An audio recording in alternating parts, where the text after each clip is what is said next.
Hollywood structured. As some of you already know, our program is designed to help the young people who wish to enter the entertainment field, may it be music, nightclub work, theater, television, or film.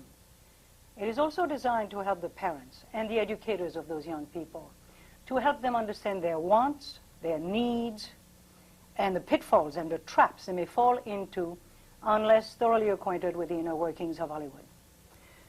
Today, as our special guest, we have someone yet from another branch of the industry. I'm proud to say that out of the 65 episodes that we have produced, we have now 38 different categories of the entertainment field. This someone, which is at my side, as a child used to read Nancy Drew mysteries, was an avid reader, and decided at the age of 7 that she would become a detective. By the age of 10, she decided that detective was not that practical, so maybe she should become a teacher. She always loved to write, and decided that whatever she would do, she would write.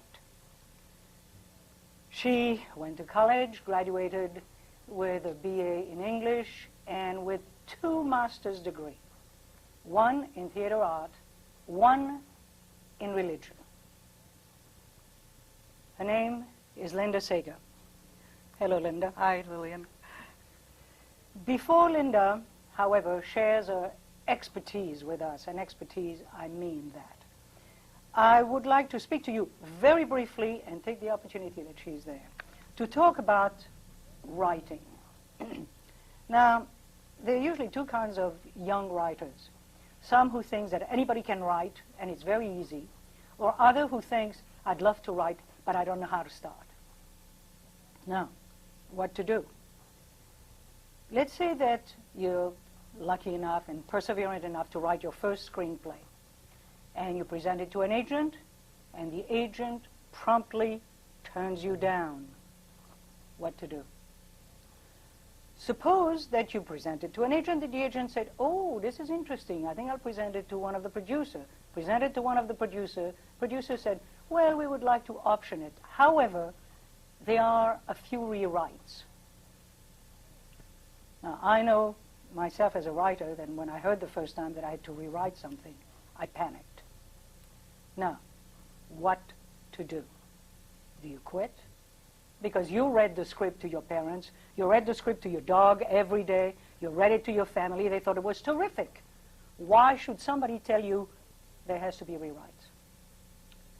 Well, since we have somebody who is an expert here, somebody who is, I would call a detective on script, let's ask. Linda, if you are turned down for the first time, what do? You quit? Oh, never, never, never. You do another script and then another script and then another script, and you write and you rewrite and you just go into the process. It takes a long time before people usually sell their first script or even make it big in this business. Now, do you believe that people can write automatically, instinctively, or do they have to study? I think most people have to study. The interesting thing about writing is that there's that relationship between the art and the craft. The art is digging deep inside yourself and pulling it out and putting it on paper. The craft is knowing how to shape your material. And you have to study the craft, and you have to go up into your loft and work very hard to dig into yourself to find your art. It's both. But you don't have to study to dig inside yourself. You have to study in order to know structure. Right. You might have to study to dig inside yourself by learning psychology, reading a lot of other people, practicing, having other people, say, reading your material and writing groups, that kind of thing. So it's kind of both. But you definitely have to study to learn what makes drama different than any other kind of writing. Now, you write a screenplay, you present it, and the first thing they say to you is, your first act is too long. And you say, well, wait a minute, I didn't write a play. I wrote a screenplay. There is no first act. Would you care to explain that? Well, generally screenplay structure, I think of it as 3 acts. That's how Aristotle talked about it, and I find that works, which means that your first act is generally around in the neighborhood of half an hour. And that's where you set up your story. And then your middle is somewhere 45 minutes to an hour, and that's where you develop your story and your last act might be 20 to 30 minutes, and that's where you pay off your story. And even though the screen isn't going to stop like a play puts down the curtain, it still has a sense of that shape. You're pulling the audience in, you're expanding, and then you give it that wonderful finish. So that they don't have to fear if somebody say your first act is too long. If the first act is too long, it's a good idea to cut it. Partly because the experience we have of watching a movie, we want to feel like the movie is really taking off. And if you're waiting too long to say, I don't know what this movie is about, the audience is going to get impatient and they're going to be dissatisfied with the film. I was so intrigued by talking about writing that I forgot to ask you, where were you born? I was born in Peshtigo, Wisconsin, one of a very, very little town in northern Wisconsin. How many inhabitants? 2,504, and lots of cows, lots of dairy farms around. How did you get to, first of all, why did you get an MA in theater art and one in religion? Well, I had an MA in theater arts, and I was teaching, and I wanted to explore the relationship of values and drama. And I also wanted to explore how does a creative person nurture another person's creativity. I was a theater director, and I kept having ego problems with my actors, and I said, this is not right. And I found that there was this place in Berkeley which offered this degree in theater and theology, and I went intending to stay 9 months. I just wanted to do a little study. I loved it. I became involved with the Berkeley Repertory Theater for professional theater, and I just stayed 5 years, and I got first another master's degree, and then I got a doctor's degree. Now, when you say I wanted to develop values, what do you mean by values? Well, to me, every script is about something. There's an idea, and in a sense, that idea, that value, that thing that the writer is trying to say needs to move through the script. And many times, people sort of feel they're trying to say something, but they don't know how to say it. They don't know how to execute the theme.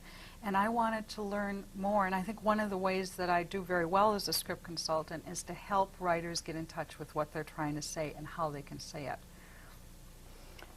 Now, you got your degrees, and you started to teach a little bit. You had a tough time. I mean, Right. you went for about 10 years not really knowing where you were going to go with what you had to do. Yeah. Where did you start to teach? Well, I taught, right after I got my doctor's degree, I taught in Kansas for a year. I was a sabbatical leave replacement for one person in drama and one person in religion. Then I did, I replaced 2 people, and when I left, they replaced me with 3. And then I taught at the University of Laverne, which is on the outskirts of LA, and I taught there for 2 years until I cut back in the drama department, and then I started trying to get jobs in television and film.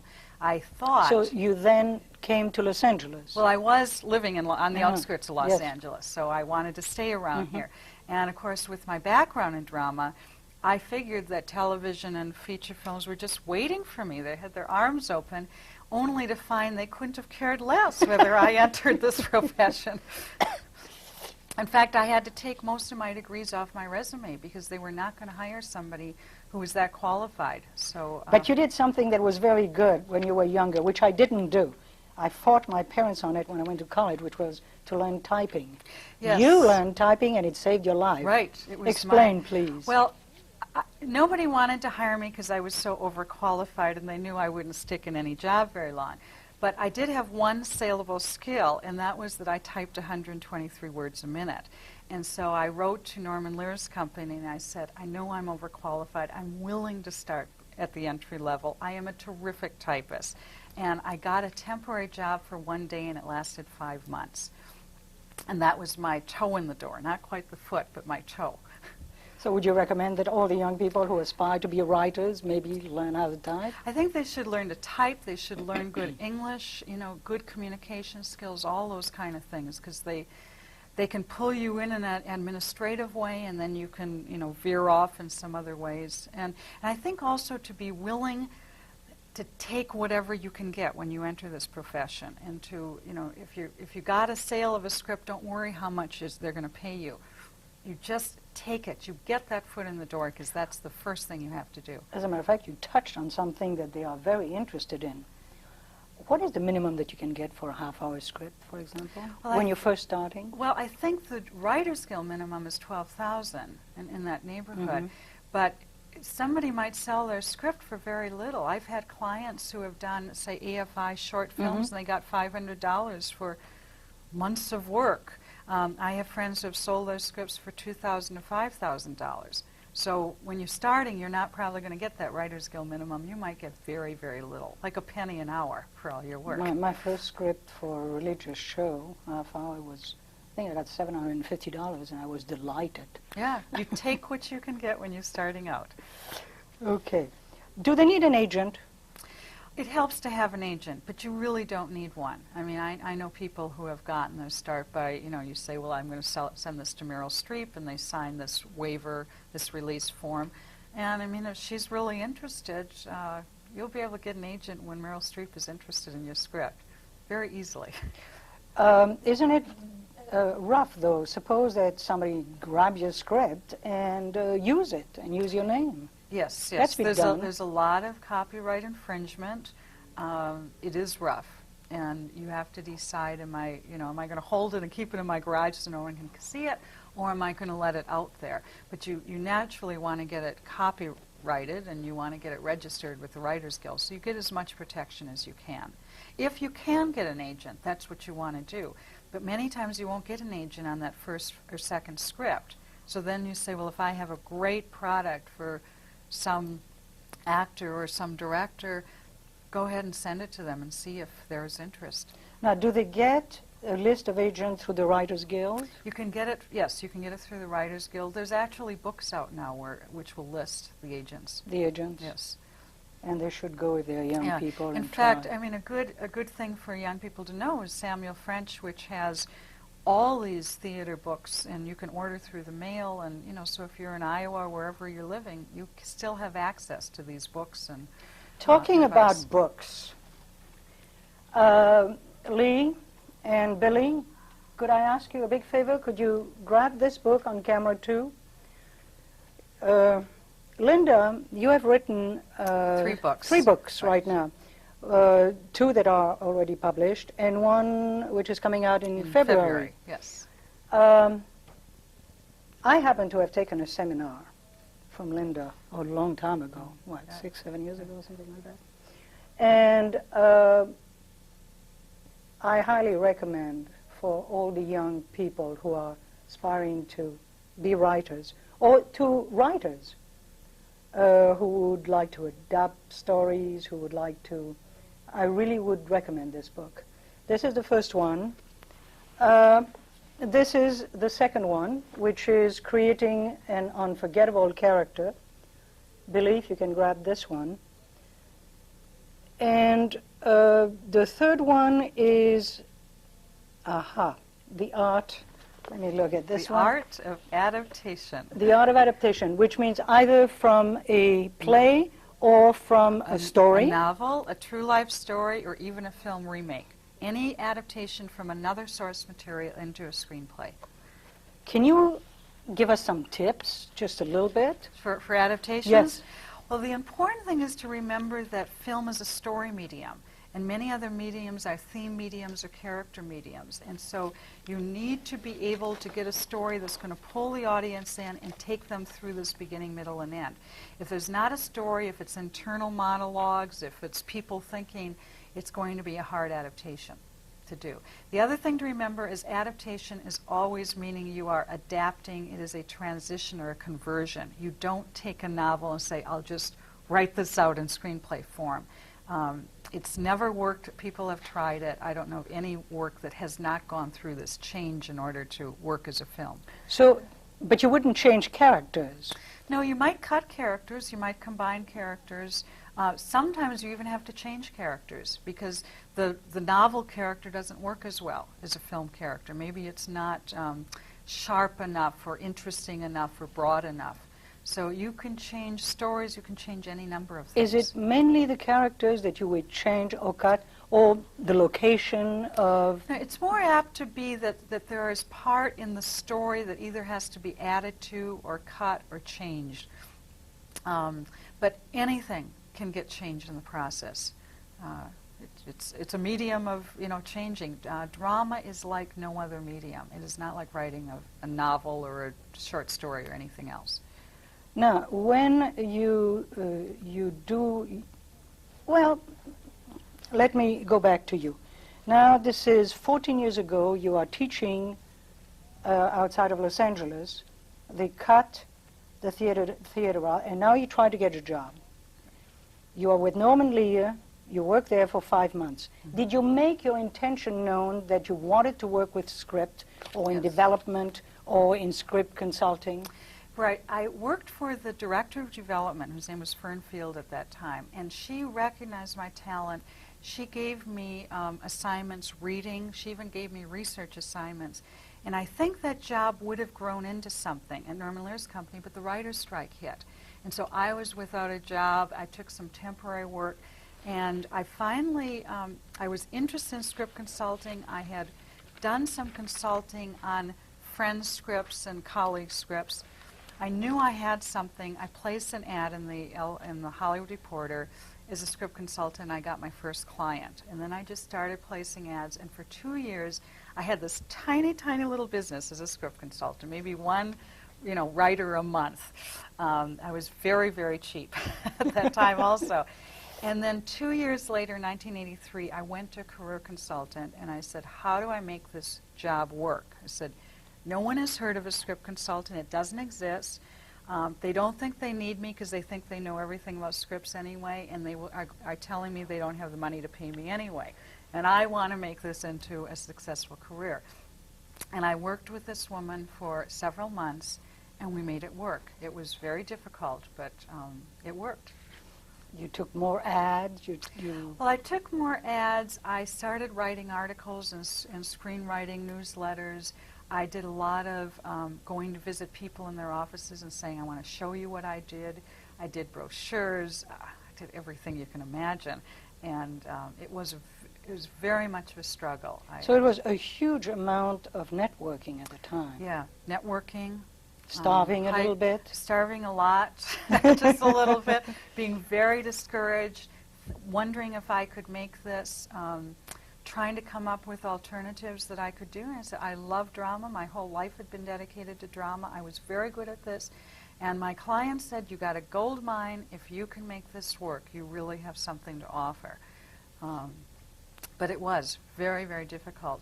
Not any more difficult, though, than the writer, than the actor. This is a very, very hard profession to break into and to continue. Every category. Yes. But I think, and I encourage the young people usually, if a door opens, which is not the one that they want immediately, to take the job. Absolutely. Because it may lead them back to what they wanted in the first place anyway. Yes. Now, you're starving. Uh-huh. How do you come out of starvation? And how do you make your first contact? Well, I started going to people's offices. I was a member of Women in Film, and I figured that if I called Women in Film members and say, please do 15 minutes with me, as a courtesy, they would do it. Networking, huh? Yes, and actually they did. They were very, very kind. And then they would give me other people's names. And finally, I got to Whitney Blake, who had created One Day at a Time, was an actress, producer. And she was my first client. I showed her what I did, and she says, I have a script. I'm going to hire you. And, of course, I had to keep from smiling because I didn't want her to know she was my first major client. But I got my script in the hand, and I got in the elevator, and I just grinned. I just was like, wow. And then off of Whitney is that her husband then hired me. But I just kept going to people's offices, and they kept recommending me, and then gradually. Would you say you were nicely pushy? I would say I was assertive. I wasn't really aggressive. I was nicely assertive. And I also worked with a lot of consultants. I had them help me, what's my presentation? How do I say these things? How do I keep from being threatening? How do I explain myself? I put all my money into consultants. I mean, when I made money, I would... In fact, I went to one consultant with $75 an hour, and I said, I can't afford you, but I could get together $37.50 for half an hour. And I would go to her once a month, and she would help teach me how to sell myself. Consultant in what way? Well, she was a sales consultant, but I had my career consultant. I had people who got me ready for when I was on television or radios. I had people who helped me with my seminars and my presentation. I mean, it was really funny. People kid about me. They said, "You have consultants for everything." And I said, "Yes, that was the way I made it." So that actually, you made yourself a little niche on something that you knew very well. Yes. But you did reinvest the money that you were making to learn more. Yes. See, I knew scripts. I didn't know business. And so I had to have people help me figure out how to sell myself and how to make a business out of script consulting. And I could not have made it without these people. They have, and they keep me going. I mean, I go back every year or two to my career consultant, and we evaluate where I am and where I want to go and how I'm going to get there. Now, how did you get to Chuck Fries Entertainment or Linda Lavin or Well, I think, Tony Bill? Yeah, I think Linda Lavin might have found me, but I got to Tony Bill because I was in Women in Film, and we were holding a committee that I chaired at his place. And so when I called and said, "Give me 15 minutes of your time," and then he gave me a script. And he was very helpful also with my networking. Chuck Fries is, I think I knew somebody in there that paved the way for me to come in, and it just happened I was in his office the day they had been having a lot of trouble. They were working on Flowers in the Attic, which became a movie. Mm-hmm. And he says, "Take this, see what you can do with it." And so I met then with him and his whole development staff, which was a lot of pressure for someone new in this, but I thought it was a very good meeting. So Women in Film, really, you used Women in Film very well. Yes. By the way, for the young people out there who don't know, Women in Film is an organization about 1,600 women who are, most of them hyphenate, producer, writer, director, actor, would-be producer, and so forth. And we have a nice category. I was on the board for five. Yes, and that's where I met you, Lilyan, was through Women in Film. But apparently you have done better networking than I have. Well, I've done a lot of networking, that's true. Oh, wait, I also want to brag about this one. The first book that I showed you, Billy, if you can catch this, the first book that I showed you is now also in audio tape. In audio tape. So what is the difference between the book and the audio tape? The audio tape is partly lecture, partly professional actors, sound effects. It's a really entertaining, fun way of learning the concepts. There's 3 tapes. They each run about 45 minutes each, one on story, one on character, one on theme. And does it correspond to your first book? It's actually the first 2 books. The first 2 books? Yes. Ooh. That's nice. Get them 2. And you can get those books at Samuel French or any book? You can get them at most bookstores, and you can order these from any place. I see. Now, you are now full-time script consultant. Do you write novels? Do you write script yourself? No, as I don't write except for the nonfiction books. And the reason I don't is that there's a different talent to being a consultant than there is to being a writer. And the more objective I am, the better I can do my work. So if you came to me with a script, and if I'm a writer, I'm going to be thinking about how would I do that script as a writer. If you come to me with a script and I'm not a writer, I'm thinking, what are the problems? So I'm troubleshooting the scripts. What are some ways of resolving them? And then I'm saying, now, Lilyan, here's a couple different avenues to go. Which one feels right to you? And then you sort of reach into your own creative place and you say, well, this feels right. And I say, great. Now, if you do that, don't forget to do this on page, in Act 1, and maybe you can do this over here. So it's your stamp that stays on that script, not my stamp. I'm helping you shape the material. I'm helping you be objective with your script. But I'm not doing your work. I see. Yes. Okay. This is Magic Time. This is time for you to speak directly to either the young people or the teacher. I think you have something to say to some teachers. Yes. This is your camera, number 3. Well, I think the first thing to remember is that this is a very hard business to break into. And if you are going to go for it, do it for the joy of writing. It might take you many scripts. It might take you many years, and even then you might write a lot and not actually make it. At the same time, I think it's very important for teachers and parents to be encouraging, there's a tendency sometimes to look at somebody's first script and to be very critical of it, not recognizing this is a process. This usually the first script is written without a lot of guidance. And one thing I've learned in my work, you never know what somebody can learn to do with good guidance. If you're a writer, take classes, read books, spend your time alone, write as much as you can, and continue to see how you go through the process. You want to see, does each script get better and better, and do you love what you're doing? If you don't love what you're doing, this is not the career for you. Don't base the career, though, on your first script, because it's not going to be as good as your second or third or fourth. If after 5 scripts people say you're not doing very well, that might be a good time to give up on it, but not after 1 or 2. And I just ask, for teachers, be real encouraging, because this is you're helping somebody to blossom. That's what's really important. Actually, what happened to you with one of your teachers who told you that you couldn't do something? Yes. I had a teacher who said, don't go into drama, you're no good. So don't listen to those teachers sometimes. Would you tell the young people what you mean by enjoying the process? If you don't love writing for the joy of writing, you shouldn't be in here. I know people who are writing because they want to sell their script for $1 million, and they don't do it. They don't sell their script for $1 million, and they spend years being miserable. You've got to love what you're doing. And I think that one test is, would you do this if you weren't paid? I would be a consultant whether or not I was paid for it. I have to do it on the sideline. But I love my work. I love what I do. I love the people I work with. I love the scripts. I love seeing it on the screen. Now, do you get credit as a script consultant? I've started to get credit in the last year or so, and I love it. And my mother loves seeing my name on the screen. I take her to the movies. She says, oh, and she claps at my name. Okay, we have to, unfortunately, wrap. Very interesting half hour.